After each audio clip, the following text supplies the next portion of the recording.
I remember that night well. It was late, and the four of us, Grace, Sean, Madison, and me, were feeling restless as we drove aimlessly around the outskirts of our neighborhood.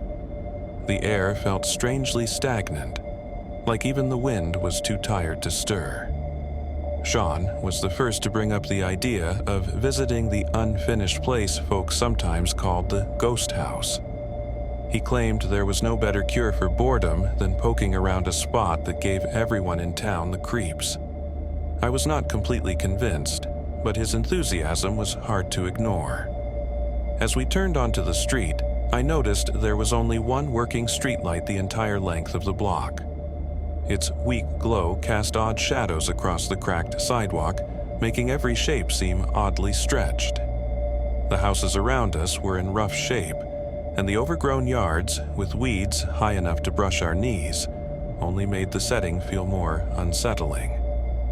It was quiet except for a dog barking in the distance, and that slight far-off sound almost made the silence more unnerving. I parked a few yards from the towering skeleton of a building. Its 2 stories stood out against the gloomy sky, half-built walls framed by broken windows. Up close, I could see plywood sheets hanging at awkward angles, hinting that whoever started this place had abandoned the project in a hurry. Sean's thrill-seeking grin was bright despite the darkness, while Madison kept glancing around as if she expected someone to yell at us for trespassing. Grace, on the other hand, looked absolutely determined. She had always been the first to volunteer for anything a little risky. The 4 of us tiptoed along the side of the structure, searching for a way in without making too much noise. My heart began to pound as we saw what appeared to be an unlocked window toward the back. Grace offered to try first because she was the smallest among us. We gave her a boost, and she vanished into the building, her faint, "I'm all right," drifting back to us through the stagnant air. The rest of us stood outside, listening for any sign of trouble while fighting off the nervous energy that came with stepping into the unknown. It did not take long for Grace to pull the back door open, motioning for us to join her inside. The moment I crossed the threshold, a pungent odor rushed at me. It was part wet wood, part animal stench, and entirely overwhelming. It made me want to turn around and run, but curiosity got the better of me. We huddled together near the empty living room, sweeping our flashlights around the space. Every wall bore signs of construction halted mid-progress: partially nailed boards, exposed beams, and half-finished door frames. Something about it felt stuck in time, as though whatever was meant to happen here never had the chance. Standing there in the gloom, I felt a flutter of excitement and fear. This was exactly the kind of adventure Sean lived for, but I realized it was quickly becoming more than just an idle exploration. That smell, the emptiness, and the oppressive quiet all told me we were trespassing in more ways than one. Still, none of us wanted to be the first to back out, so we inched farther inside, unaware that each step would lead us closer to the darker secrets this ghost house was hiding. I remember how my heart thudded against my chest as we moved deeper into that darkened living room. The beams of our flashlights revealed remnants of a construction site, with nails and fragments of wood scattered across the dusty floor. My nerves were already on edge, but there was a small spark of curiosity pushing me forward. I wanted to know what was hidden behind every half-finished wall. At the same time, I fought the urge to turn and run, feeling as if I might suddenly see something I was not prepared to understand. Sean kept pointing his light at the ceiling, calling out spots where water had seeped through. Each time he found another patch of damp plaster, I felt the tension in my stomach tighten. The house had a neglected feeling that went beyond simple abandonment, as if it was suspended in a strange limbo where workers had simply laid down their tools and vanished. On top of that, the stale odor still hovered in the air, reminding me that the walls and floors had been left to decay for far too long. We crept from room to room, trying not to disturb anything that might give us away.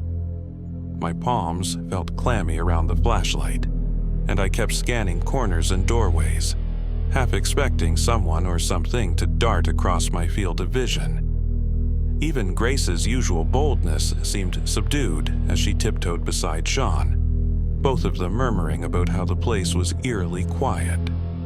Yet a part of me was almost excited by the possibility of an explanation. Maybe we would discover a sign that someone had actually lived there, or a clue that might solve the mystery of why construction had halted. Eventually, we found a narrow staircase leading up to the second floor. The boards groaned beneath our feet as we started to climb. With every step, the banister wobbled, proof that no one had cared to finish reinforcing anything. When we reached the top, our flashlights revealed a network of exposed beams and half-built walls. In some spots, there was no flooring at all, just gaps that offered a vertigo-inducing glimpse of the first floor below. That sight made my pulse pound even harder. It dawned on me that this level was in even worse shape than the lower rooms, and that wandering around it would take more nerve than I had imagined. We did not linger upstairs for long. Madison found the shattered remnants of a window at the far end of a corridor, and the night breeze rushed in, carrying an unsettling sense of emptiness. Something about that unfinished upper level reminded me of a stage where no play was ever performed, just leftover props and a heavy silence. I was torn between wanting to keep exploring and wanting to take a good, hard look at myself for giving in to Sean's dare in the first place. Yet, there was another part of the house we still had not seen, the basement. Rumor around town was that it was the creepiest part of all. It was my own curiosity that drove me to seek out the steps leading down. I found them off a small hallway, half hidden behind a hinged panel that appeared to be stuck. As the others moved around, shining their lights on the upper walls, I tugged the panel open and peered into a black void below. Standing there, I felt a cold draft coming up from the darkness. A single question echoed in my mind. Was I brave enough to take the first step? In the end, my need for answers overrode my instincts, and I motioned for the others to follow me, though I had no idea what we would find once we descended into the shadows. I braced myself as I took the first step into the basement, my flashlight flickering against the cracked concrete walls.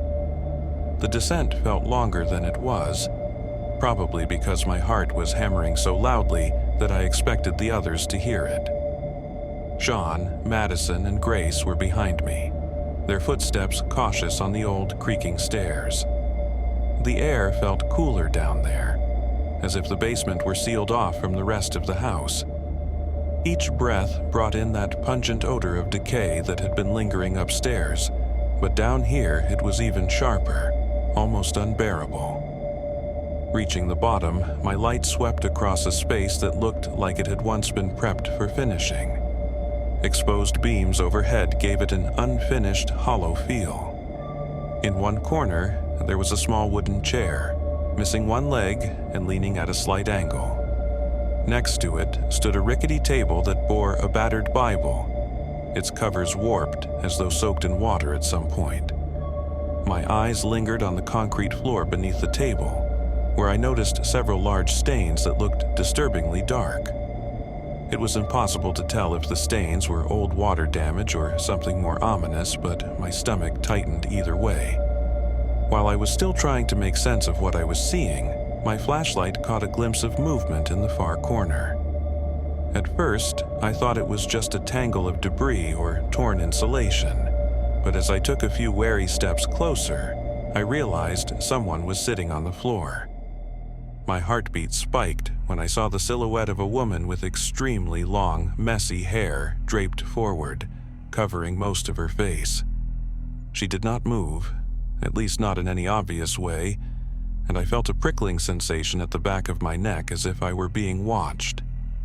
I instinctively froze, not sure whether to speak or turn around and dash back up the steps.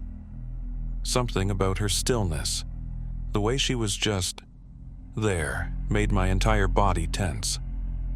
For a moment, none of us spoke. I could feel Grace's hand gripping my arm, and Sean and Madison hovering behind. Then, almost at the same instant, I heard a commotion coming from upstairs, a rustling noise, and then the muffled sound of hurried footsteps. The next thing I knew, Madison shouted that she saw 2 men on the first floor. Her voice was louder than it should have been in that echoing basement, and I had the crushing sense that everything was about to go very wrong. A panic seized me like a jolt of electricity. My thoughts spun in every direction, torn between wanting to understand who this woman was and needing to get out before the men upstairs found us. I glanced back at the dark figure on the floor. Even in that split second, I noticed a slight tilt of her head, as though she was fully aware of our presence. That subtle movement was more terrifying than if she had jumped to her feet. Without another word, I bolted for the stairs, stumbling over debris.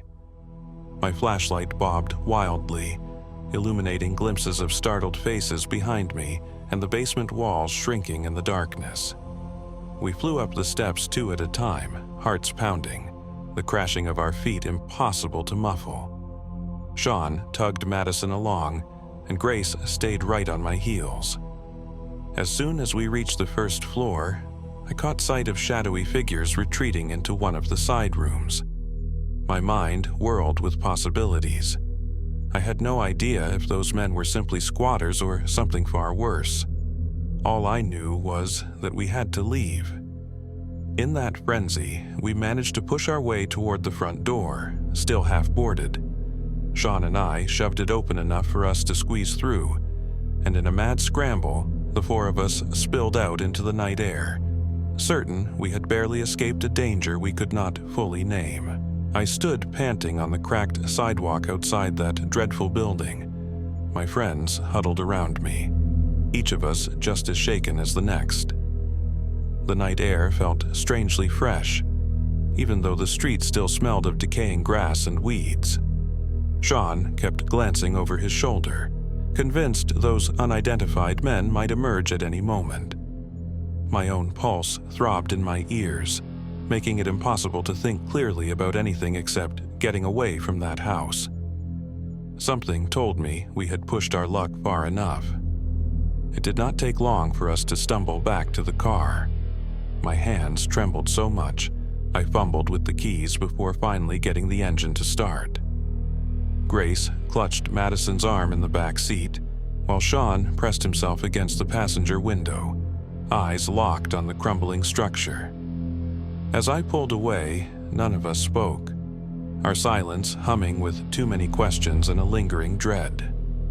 It was as if we had glimpsed some dark secret that night, and we were too unsettled to put it into words. Once we were a few streets away, I asked if everyone was all right. The answers I got were mostly shaken whispers that we needed to move on and never look back. Even though we had avoided a direct confrontation, the terror of seeing that silent, disheveled woman and those men upstairs had left a weight on us. No one said it outright, but I could see it in my friend's eyes. This was the last time any of us wanted to set foot near that place. In the days that followed, we stuck to our unspoken vow of keeping quiet about what had happened. None of us told parents, siblings, or even our other friends. We steered clear of that street, hoping that if we tried hard enough, our memories might fade. I sometimes drove by on my own, just once or twice, at a safe distance. The house was still there, looming over the rundown block like a broken promise. No repairs, no sign of life, only the same boarded windows and rotting framework. When I did think about that night, I could not shake the feeling that we had witnessed only a fragment of a larger, darker story. We were teenagers full of restless curiosity, and we had rushed into a place where we did not belong. Whether those men were part of some hidden activity or simply wanderers with nowhere else to go, I may never know. As for the woman in the basement, the few nightmares I had always ended in the same baffling hush, her hair concealing her face, her presence haunting me like a question left unanswered. To this day, the house lingers in my mind, as if it is still inviting me to unravel its secrets. Yet, every time I recall the suffocating smell, the sight of that warped Bible, and the glimpse of those unsettling strangers, I remind myself that curiosity can open doors best left shut. We escaped with our nerves rattled, but otherwise unharmed. Even so, I cannot help wondering if the next curious soul who wanders in might not be so lucky. For now, the ghost house remains a place I refuse to revisit, locked away in memory and lingering on the edge of reason.